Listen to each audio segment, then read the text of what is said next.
Good morning guys, si Lida po ito. Magpi-pictures po tayo dito sa kay Dr. Tamayo. Nandito po tayo sa kasalukuyang meeting nila. So, kuha tayo ng ipi-pictures natin. Dadag natin sa sa channel natin. Okay. Dali lang. Yan. Oh. Hawakan mo ito, i-round mo yan, nakukuha ako ng kukumba. Nakaharap sa akin. Ang baby pa, oh. Hindi naman nakaharang. Hindi na. Pala. Hindi, tanggalin niyo po yung ngayon yun. Yan. Ganyan na. Mahaba pa na. Pumasok. Kaya guys, ito yung mga kasamahan natin. Mga kasama sa grupo.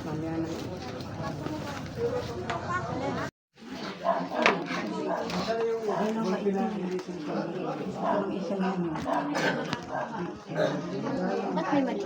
Kaya guys, mga kasamahan natin yan.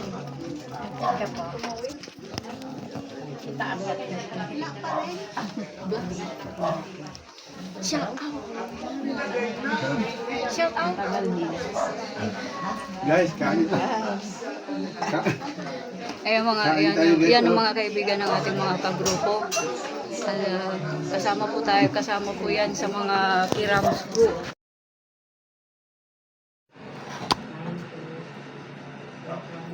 Kailan na naghirap ang mga Pilipino? Nang pumasok na ang Republic of the Philippine Association Institution Constitution. Sino ang gumawa niyan? Sala o paglabag sa nagawa ng mga kasalanan, hindi na niya alalahanin laban sa kanya sapagkat sa matuwid na gawa na kanyang ginawa ay mabubuhay siya. Wala ditong pantasya, wala ditong doktrina. Wala rin pong pupunta sa impyerno. Marahil mayroong mapupunta sa shul.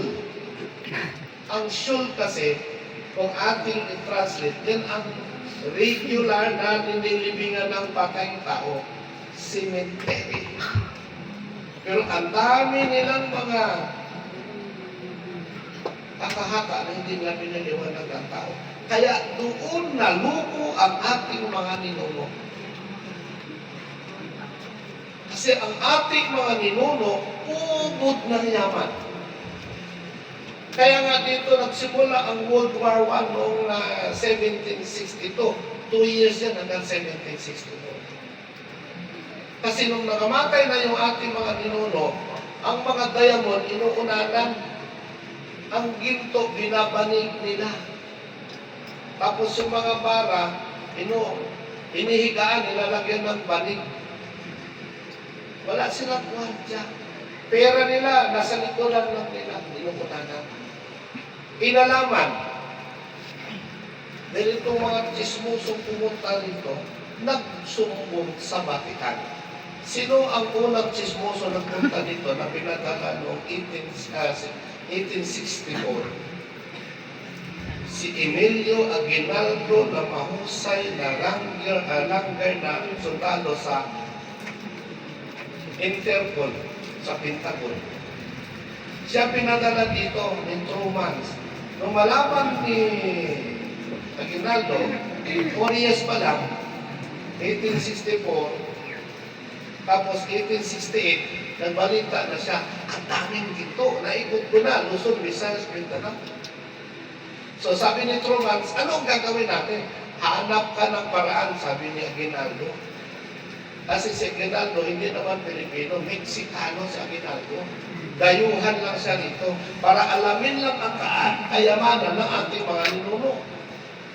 Sabi ngayon ni Truman, may paraan ako. Sabi naman ni Aguinaldo, ano yon? Magpadala ka muna sa akin ng 20 million gold coins na nakuha mo doon sa mga tao na nadugo. So, binayaran si Truman. Ang presidente ng Amerika, miniting naman ni Truman ang Congress at ang Senate. at binigyan sila ng bahagi. Kontakin nyo ang Spain. Sabihin mo kay Queen Elizabeth Windsor na kontakin si Rothschild kasi siya ang leader ng Vatican. At magpadala dito sa Pilipinas ng malalaking mga pari o higante ng mga papa. Nagpadala, Luzon, Visayas, Mindanao. Unang dinagdan ang Baguio sa Benguet o kaya sa Cordillera. Nagbaba sila ito. Ay yung mga Igorot, yung mga Tibo, inutusan ng mga lolo-lola. Anak, apo, tanongin mo ay binaba doon sa Balabad. Balabad pa, hindi pa ko. Kapag sinabi nyo na saan napunta yung aming mga mayayamang mga ninuno, mga lolo-lola, ay matuwa na kami. Hindi pa naintindihan. Lolo, sabi nung tinanong ko, parang anghel. Pero, sinigurado mo ba na alam niya kung saan napunta yung mga mayayaman na tinulula, Hindi po eh. Basta kung ano-ano. At lahat ng tao inimbitahan at katulad siguro kadami yung matiniso, katulad to karami. Kasi, siyempre, surprise sila na may dumating na anghel galing daw sa Vatican, galing sa Roma. Eto na. Ano naman po ang kondisyon ninyo kapag aming malaman na ang aming ninuno ay nasa langit na ay hayahay na sila roon? Ganito na. Sasabihin namin sa inyo lahat kung papayag kayo sa kondisyon namin. Ano po bang kondisyon na yan? Sasabihin namin kung saan napunta ang mga kaluluwa at espiritu ng inyong mga ninunong namatay, naubod ng yaman, kayo kayamanan na binabantayan nyo. I-donate nyo sa amin sa simbahan lahat ng bara ng platinum, ng ginto, pati. Hindi pa sinabi ng mga pari na yan kung saan napunta ang kaluluwa at mga espiritu ng mga ninuno natin mayayaman. Kaya nandyan sa record lahat pati dito. Originally. Ito ang hinahanap ko na walang nakapagbigay sa akin. Wala noon ako'y naging mature, 30 ang edad, hanggang ngayon 17. Bago lang ito na ibigay sa akin. Nandito nakaulat ang 18 zeros at 83 trillion metric ton of gold na kayo ang may-ari.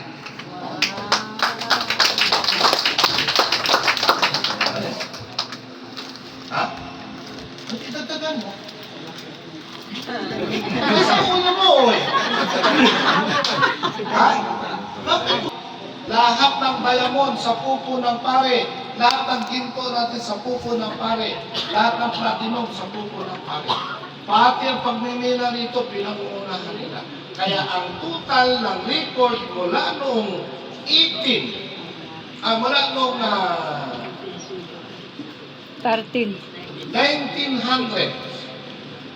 1904, 1914, nandito lahat nakaulat.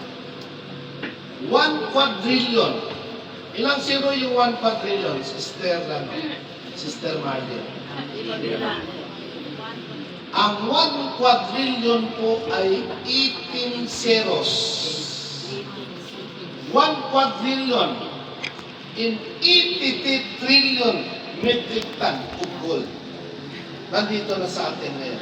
Dahil ibinalik na yan ni Adolf, ni Hitler at ni Timothy Yamasita. At may sakit, wala ka pera, wala ka trabaho, namamatay na, ang iba hiniwa-hiwa na, ang iba ninakaw naman ang share natin sa Philip, ang iba naman yung share natin sa ISIS, ninakaw din, nilagay sa Marlican Bank.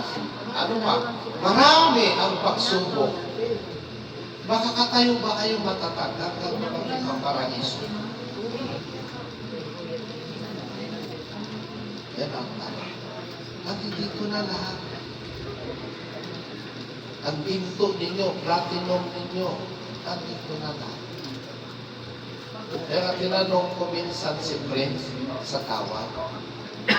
Prince, ilan ba lahat ng ginto na binalik ni kuya mo binalik ni Adolf Hitler, binalik ni Tiyuki Yamashita, binalik ni Douglas MacArthur.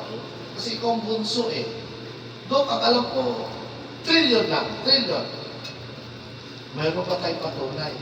Kasi hindi ako sasama sa'yo pag walang patunay. Kailangan reality.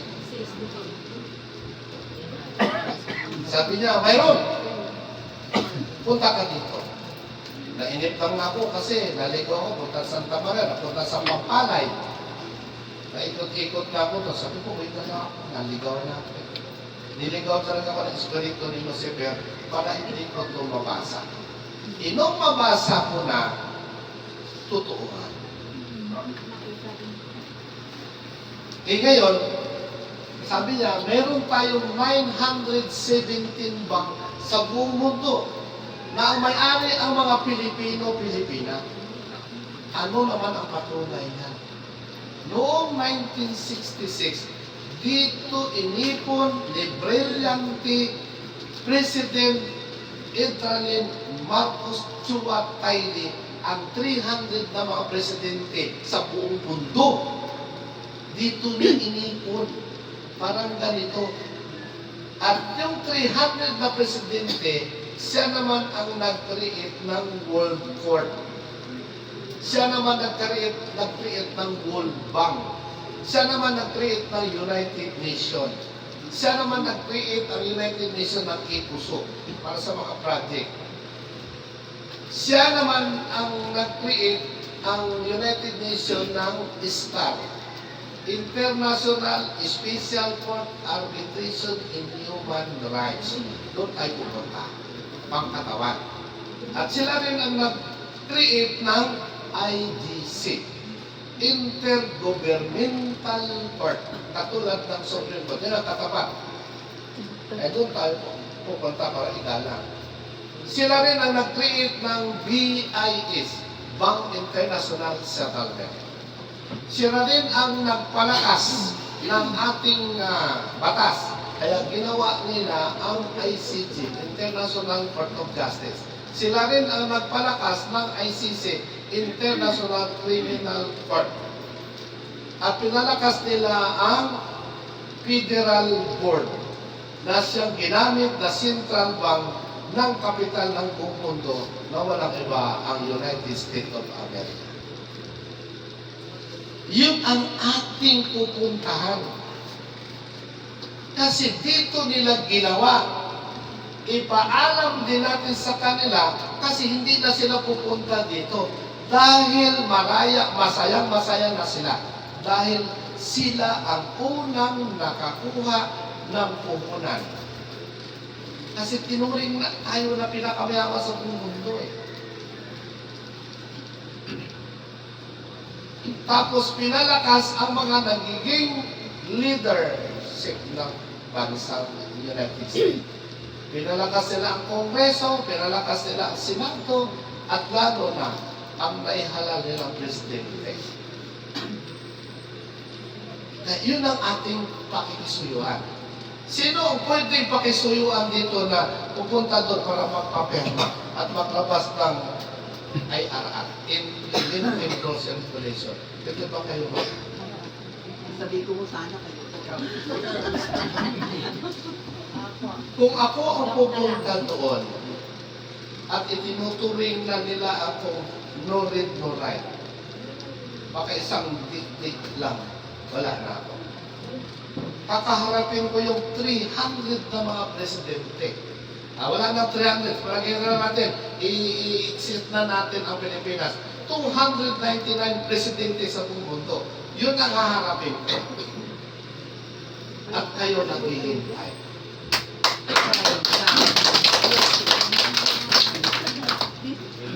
At yun ang aking dinikdik sa buhay ko. Isip at puso. At wala akong isasama doon. Kasi pag may isasama ako at mamatay dahil siya ay nagdududa sa sarili niya, pananagutan ko pa ang kanyang hangin. Ako lang ang pupunta para walang sagwil. At ang magpapapirma doon yung nasa likod ko. Para di nila nakikita. Pirma na lang sila ng perma, tapos maglalabas na sila ng IRR. Bakit sila kaya pipirma at maglalabas ng IRR? Bakit sila pipirma? Yan ang tanong. Kasi sila may control ngayon eh. Imagine mo, from the regime, Emilio Aguinaldo, General, from Pentagon, Bureau of Central Interpol. Sila may control eh. Dito, tinawag lang sila ni President Ferdinand Marcos Suarez para pag-usapan. Naglabas ang ating ninuno na walang iba kundi si Jamal Keram, siya tinawag na King Wilson at siya ang tinawag sa pangalan quote na Prince Lacan Aconia Italiano. Pumunta siya doon para alamin. Pumunta siya sa Vatican. Nilason ng Vatican. Kaya di na nawili. At yun ay siya ang pumirma, kaharap niya si GPMR. Yan ang kaharap. Hanggang sa naghain ng aso. So yan, anong gagawin natin? Binigyan sila ng 1,181,336,675 metric ton of gold. Yun ang ating equilateral sa kanilang pagtayo ng World Bank. Eh ang problema, nagreklamo. Kulang po itong 1,181,336,675 metric ton of gold na bara. Pwede ba naming ilagay sa World Bank ang inyong titulo na UCTT01 Lasco? Kasi nangako sila na kami ang magtatrabaho para itong mga tao Luzon, Visayas, Mindanao ay iangat sa kahirapan. Kaya bumigay si my brilliant President Ferdinand Marcos Suarez. Kasi ang nagtatrabaho lahat ay si Aguinaldo. Kaya si Aguinaldo ang #1 sindikato na pumapatay ng mga tao. #1, pinatay niya si Dr. Jose Rizal sa Bagong Bayan sa Pandakan. At ang pangalawa, buwan lang nakalipas, pinatay niya yung naniningil ng konting barya para mabuhay yung mga tauhan ng ating mga ninuno na nasa Austria, Spain. Pinatay. 3 buwan, inutos ni Aguinaldo, magsuklob kayo ng bayo at may butas na dalawa para makita nyo sila. Dakpin nyo sila. Pag tinakip nyo, dalhin nyo sa Intramuros. Doon nyo i-detain. Pupunta lang ako kung sila ba talaga yun. Ituro nyo lang kasi kayo nakakala. Tinuro, sila nga talaga. At mayroong 2 grupo na nag-ahas din sa kanila. Sino yun? Yung Madrigal Acop Group na binigyan ng titulong USAT-City 408. At si Benitez Taliano na kamag-anak mismo ng ating mga ninuno, pinuno natin sila. Sila rin ang nagbaboy sa kontrata. Kaya ninal buwit yung pwede naman. Pero paano ang puso ko? Hindi ako nagtrabaho sa China, sa Japan, hindi ako nagtrabaho sa Amerika, saan man. Gusto ko dito. Gusto ko kayo makasama. Gusto ko kayo makasama tayo. At yan, susuportahan tayo ni Ma'am Marlene Chances. Totoo ba ito? Pwede ko paghingi ng maliit na panalita si Ma'am Chances.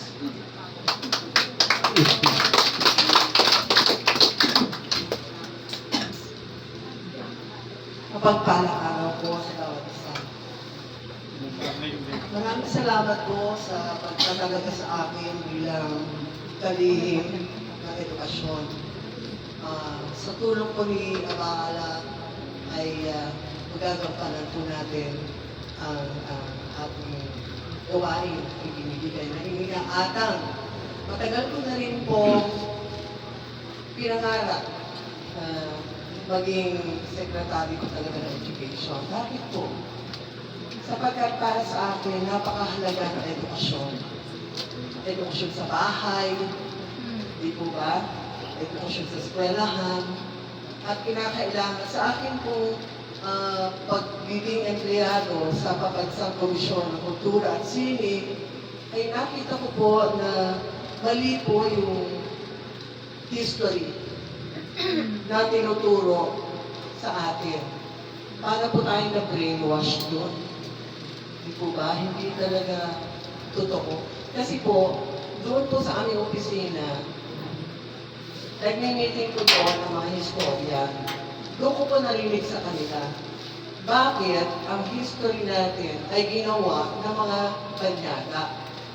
Hindi ang nagsulat ay Pilipino. So, sinasabi nila, panahon na para baguhin ang kasaysayan ng Pilipinas. Na naririnig po natin kay Kuya Prince, di ba? Na siya nagmamay-ari nito, buong Pilipinas. Bago pa dumating sila Jelan, ay narito na sila, ay itatag na nila ang barangay. Meron na pong sistema bago pa po dumating si Magellan. Pero bakit po tayo, dahil sa edukasyon, ay iba po yung itinuro sa atin? Ang sinasabi nga nila, yung sinasabi natin na dapat nating mga heroes, ay sabi nga, hindi. May kanya-kanya din silang hindi magandang naibahagi sa ating bansa. Pero ang mahalaga po yun, sana po maturuan din po natin sa ating mga sarili-sariling tahanan kung ano po yung tamang kasaysayan na naririnig po natin ngayon, di ba? Sana po ay masabi natin. Unti-unti ko na nga po tinuturuan din yung mga anak ko. Ano ba ba mga anak na si Jose Rizal, ganito? Si Jose Rizal pala, ay ganito.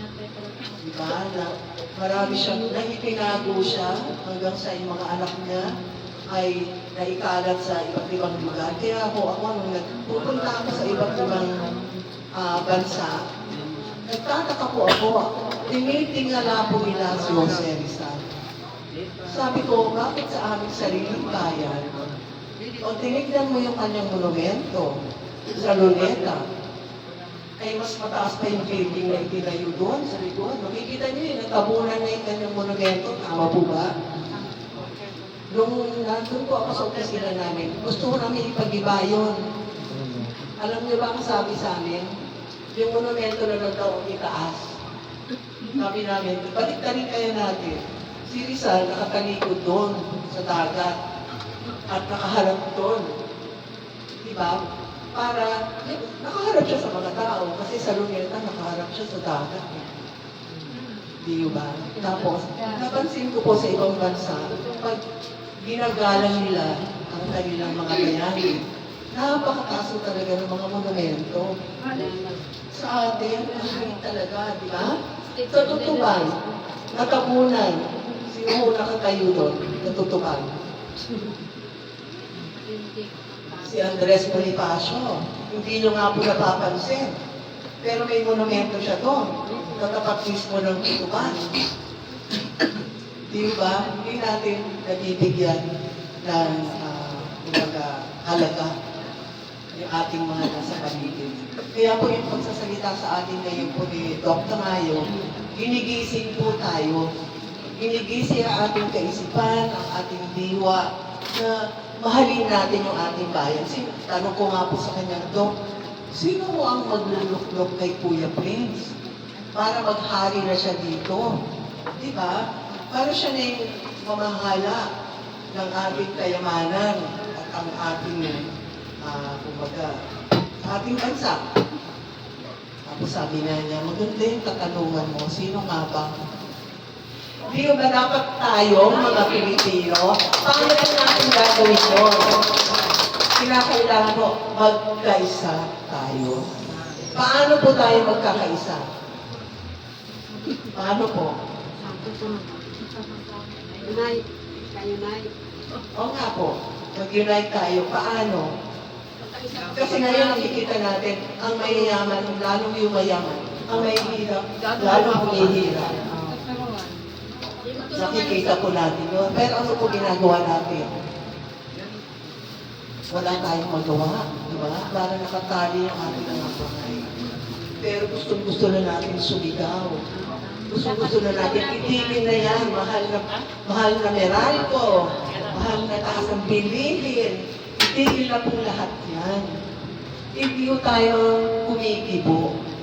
Kaya po, sa ating yung pag-ibo, tayo ay lalong inaapi. Di ba dapat kung merong mga nang-aapi, dapat magsalita tayo. Hindi mo ako pwedeng apiin. Magsalita po tayo. Kaya ho, yung mahalaga dito, nagkakaisa tayo, una sa lahat. Pangalawa, mahal natin ang ating bansa. Paano mo natin masasabing minamahal natin ang ating bansa? Una, kalinisan, kapaligiran. Di ba? Huwag natin sirain ang kalikasan. Galangin po natin ang batas na nasa tama. Di ba? Kung sa palagay natin hindi tama ang batas, magsalita po tayo. Paano ho tayo magsasalita? Sa ating boto. Darating na naman po yung halalan. Kaya mag-isip po tayo maigi. Sino yung iboboto natin? Sino ang mga karapat-dapat? Dahil gano'n natin naluluklok yung mga tao naloloko sa atin. Yung mga tao umaapi sa atin. Gano'n po. Hinahalan natin sila. Bibigyan tayo ng kaunting pera, 500, 1,000 tuwing eleksyon. At ngayon, iboboto na po natin. Tapos, pag nanalo na po sila, nakalimutan na tayo. Tama po ba? Dadaanin tayo sa ayuda. So, lagi na lang po tayo gano'n para tayo namakalimos ng ayuda. Pag sinabing may ayuda dito, takbo tayo doon. May ayuda doon, takbo tayo doon. At asa na po yung dignidad natin bilang isang Pilipino? Diba sabi nga nung panahon ni Marcos, taas noon. Taas noon tayo mga Pilipino. Asa na po yung pagtataas noon natin? Hindi. Nakayuko tayo ngayon. Wala na. Diba? Parang ano na tayo, nag-give up na tayo. Kaya nga po sinasabi, bakit ang tagal dumating ni Jesus? Ni Yesu Cristo. Bakit? Sapagkat po, hindi niya pa nakikita ang kalinisan ng ating mga puso. Paano po magiging malinis ang ating puso? Una sa lahat, ibigin natin siya, di ba? Pangalawa, ibigin natin ang ating kapwa. Kasi yun lang naman po yung batas na binigay niya sa atin eh. Pero napakahirap hindi natin magampanan. Ibigin ng Diyos. Paano mo ba ibigin ng Diyos? Pag sabi nga po dito kanina, pag-isip natin sa umaga, magpasalamat tayo sa ating hilinga. Magpasalamat tayo pagbukas natin ng pinto, papasukin natin ang biyaya mula sa Diyos bilang pasasalamat sa Kanya. Lagi po natin siyang alalahanin. Sapagkat kung ang Diyos ay lagi po nasa isip natin, hindi po tayo magkakamali. Hindi po tayo papasukan. Pag nakita ng demonyo na, ay hindi ko kaya to, mga Diyos to, lalayuan ka na. Pero kung ginagawa ko yung gawain ng demonyo, ay kakampi ko to, dito ako. Meron na nagtitext doon. Kay Sinayda Talim, kay Tura at sa iba pa. Nandito kami. Ang dami namin dito. Ano isipin na lang? Makapira na ba si Dr. Tamayo?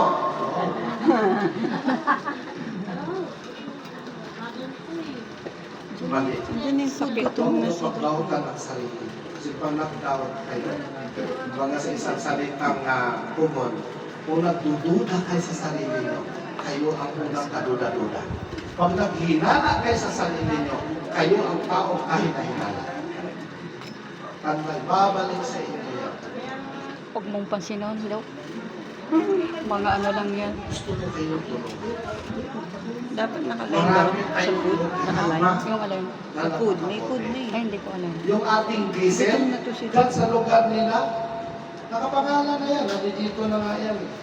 Kasi, in-over ko kagad kasi may nagsabi na mamumunan si Putin Vladimir sa pusod ng uwin natin sa Mindoro. Kaya pinangalan ko na kagad dito. Yan o. Mula dito sa Puerto Carrera, sa Mindoro, Alaman, Baco, Nauhan, Victoria, Socorro, Puna, Pinapanayan, Gloria, Banso, yung Bungabo, sa Rojas, Mansanay, tapos Bululakaw. Yan, nakapangalan na niya sa akin. Yan, nakapangalan niya sa akin.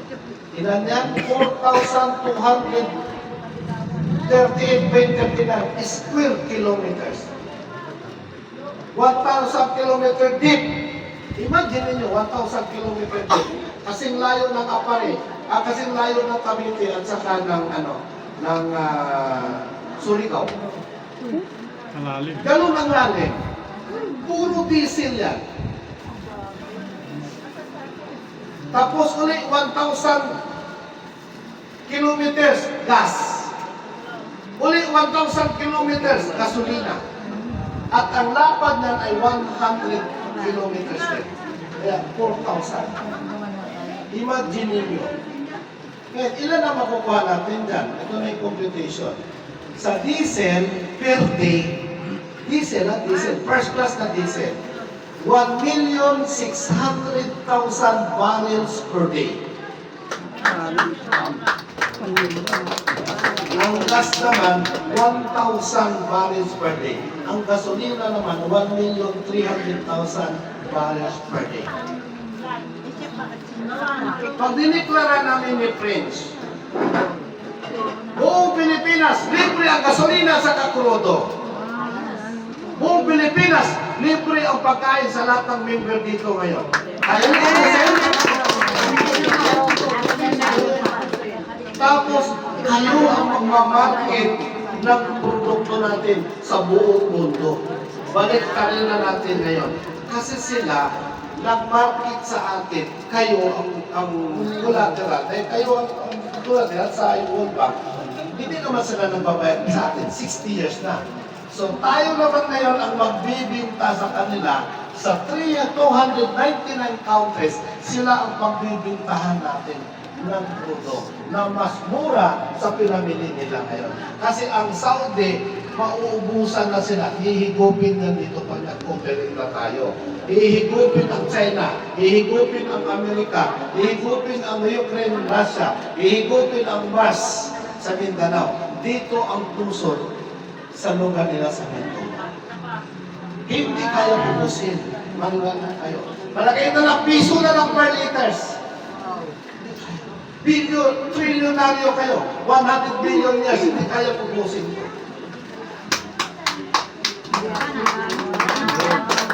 Diba? Iumpisa na to eh. Dahil nagpunta na dito yung engineers kahapon. Ewan ko, kung nandito na ba kayo kahapon, yung engineer na Kadilaw? Siya ang general manager ng Hyundai na pinakamagaling sa oil exploration. Siya rin ang advisor ng Aramco. Siya rin ang advisor ng Sinitaka. Siya rin ang advisor ng Sumitomo. At siya rin ang konsultan ng Marbini. Lahat ng mayaman dito, siya ang konsultan. Yan ang gumagawa sa atin ng titulo sa Bureau. Siya rin ang magsusukat through Google. Kaya magugulat sila, wala na silang lupa, at pangalan na sa inyo. O, di ba? Maganda bang balita?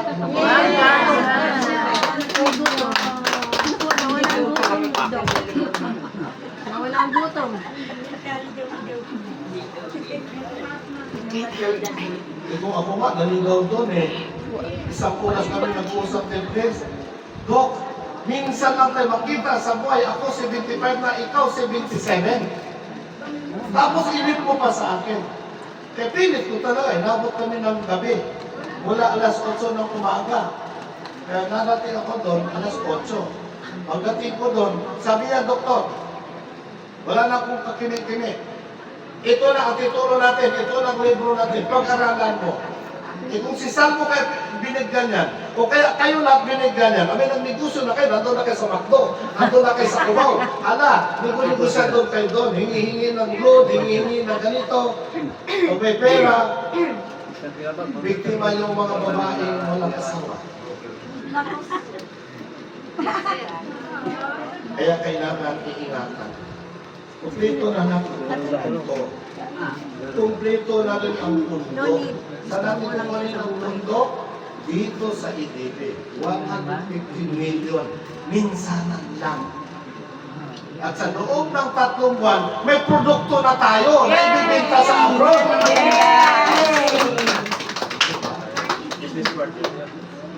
Anong lahat ng market?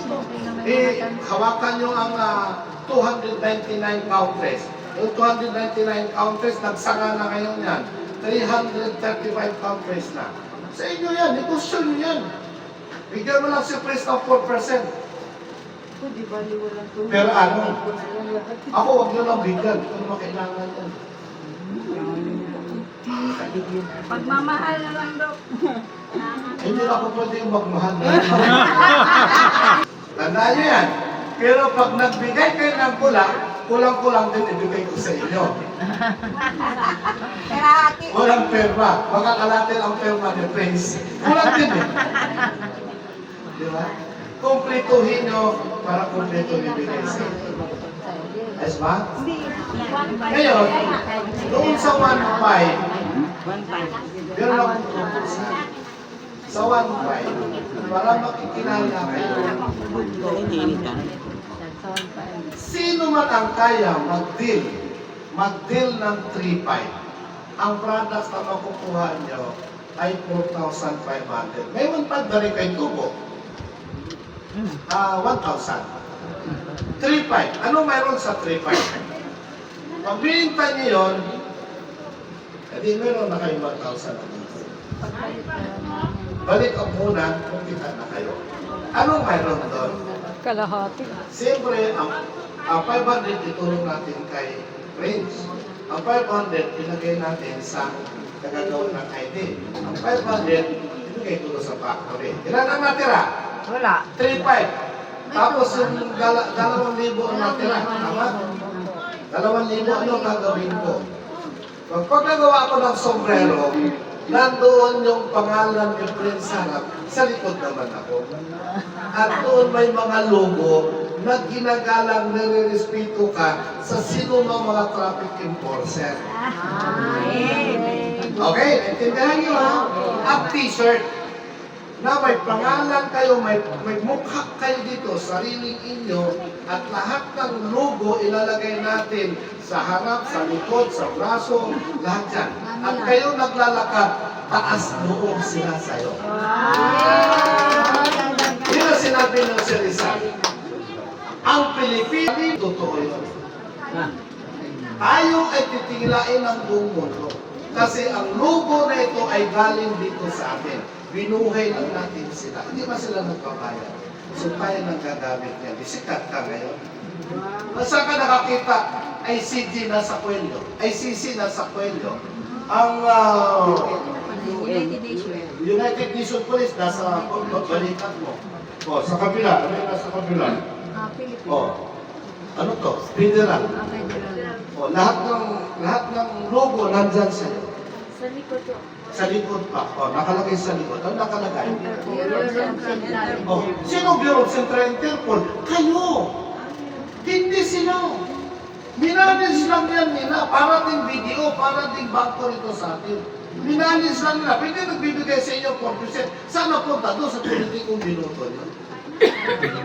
Naintindihan niyo na? Naintindihan niyo na? Paliwanag ba? Paliwanag ko. Yan po ang katotohanan.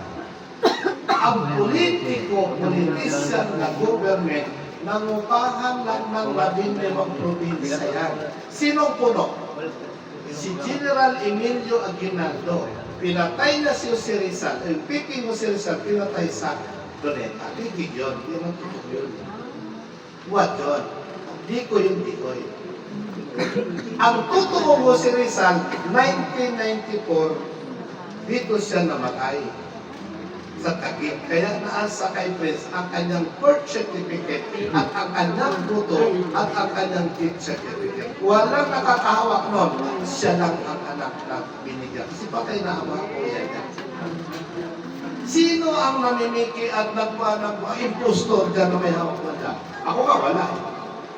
Pero hindi ko kailangan. Pag binigay sa akin, paliwanag. Ganun lang kasi.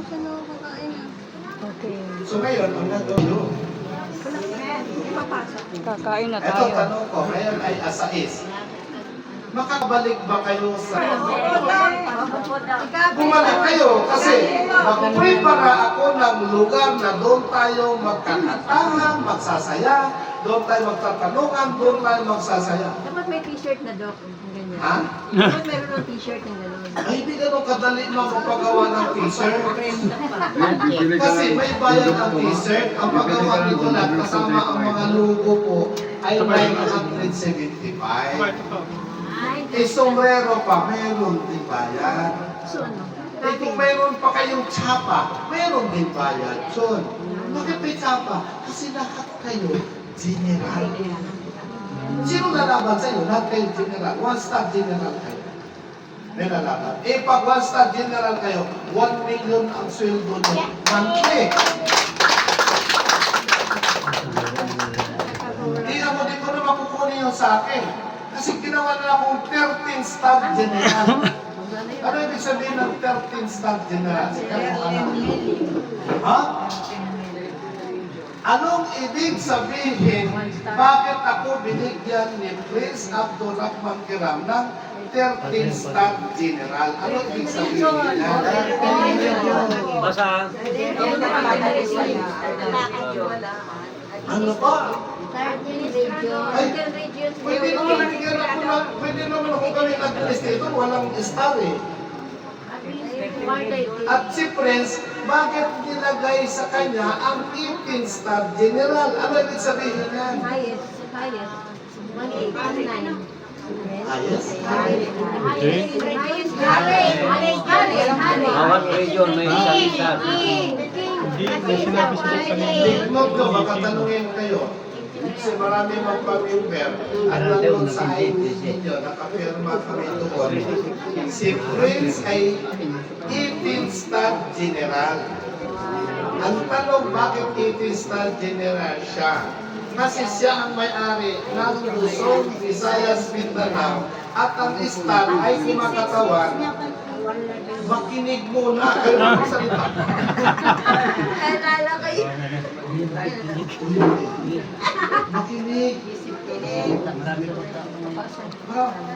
Pero kayo alam, ang 18-star general sa kabuuan, Luzon, Visayas, Mindanao, Borneo, Malaysia, Sikkim ang may-ari. Tama ba? Ano ibig sabihin ng star? 1 star up to 18 star. Ang buong Pilipinas ngayon ay kumakatawan sa Region 1, Region 2, Region 3, Region 4, Region 5, Region 6, Region 18. Region 8. Lahat. Ganun ay. Dati 16 lang. Makinig mo na. O, ikaw naman salita. Alam ko ba na, tapusin mo. Hanggang Region 18 na. Ang kulit talaga ng mga babae, kaya ayaw nang isama sa meeting, sasama na rin kayo dapat eh. Ang kulit, hindi pa katapos na... Dalawa talaga bibig ninyo. Pero ang lalaki, pag driver, kung saan ang pinakamasikip, kung sa susunod, parang pipit, susunod sa masikip. Makinig mo na. Para pag tinanong kayo ng inyong mga imbitahin, masasagot nyo. Anong ibig sabihin po ng it is not general? Para kay King, Region 1 up to Region 18. Kasi siya may-ari. Eh bakit ako 13 lang ang kinuha ko? Ang binigay niya. Ano yun, pati Kasi sa kabila. Region 1, nandoon ang 3 trillion metric ton of gold. Ang Region 2, nandoon din ang 27 trillion of gold. Region 3, Region 4, Region 5, Region 6, Region 7, Region 8, Region 9, Region 10, Region 11, Region 13, nagtutotal dito ng 1 quadrillion, 21 zeros, and 83 trillion, 15 zeros. Gold yun. Eh ako ang administrative ng gold. So, naintindihan nyo? At ng World Bank. Pera. 22 na bangko dito. Doon 950 na bangko. Yun ang ibig sabihin na. Sa susunod, pag napuuna tayo, ang kay Prince ay 177 star. All nations. Di ba? At ako naman bibigyan ng 77 star. Bakit ano po kakaiba? 177. Tapos sa kanya, sa akin, 77 lang. Nawala yung isa. Kasi, ang tatay niya nag-deposit ng gold bullion sa 177 countries. Kaya mayroon sa 177 monument sa mundo. Isang tagapagmana. Kaya bawat country, mayroon siyang star.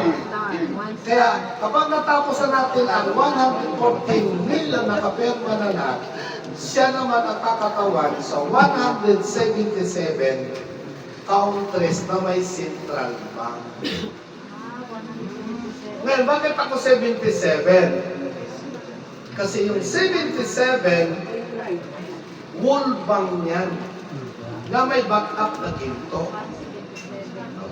Para maintindihan nyo, parang ako si Jose Rizal. Noon siya nag-deposit, inutusan siya ng lola niya, Jose Rizal, deposit mo to anak, para may kapirahan, may magkagawang karensi ang mga bansa. 177 na mga bansa ang dinipositihan nila ng gold bullion certificate. Eh, nagtapos na noong 1935. Eh, kailan ulit nag-40? Noong 1966, binago na, hindi na local, ang international na. Eh, ngayon, mayroon tayong 177 Central Bank at meron tayong 9 IMF at 7 World Bank. Pag-aalit niyan, para maintindihan ito. Eh, pag natapos na natin ito, meron na tayong 77 World Bank. Yan po. Kasi gagawa natin ng Global Bank. Ang Global Bank natin, pupuntahan natin ng 7 trillion metric ton gold.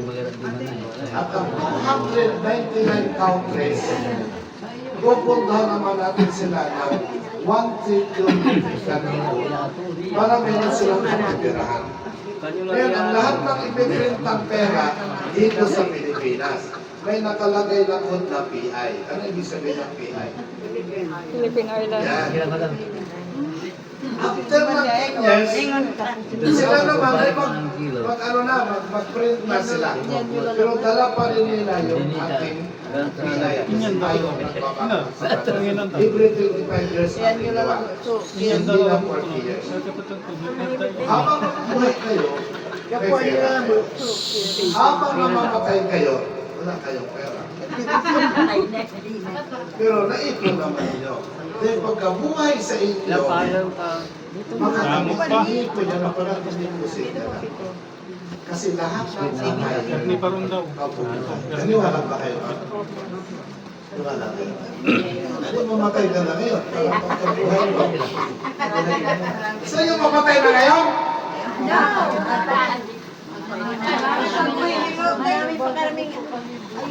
Dahil sa inyo ang nakikinig ng aking salita at sumampalataya sa kanya na nagsuko sa akin ay may buhay na walang hanggan. Hindi ka na mamamatay. At dumarating at hindi darating sa kahatulan kundi lumipat na sa buhay mula sa kamatayan. Di ba?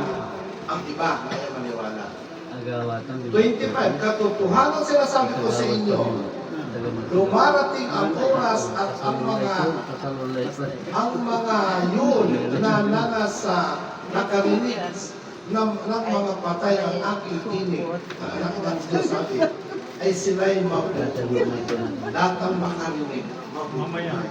Pero kailan ka?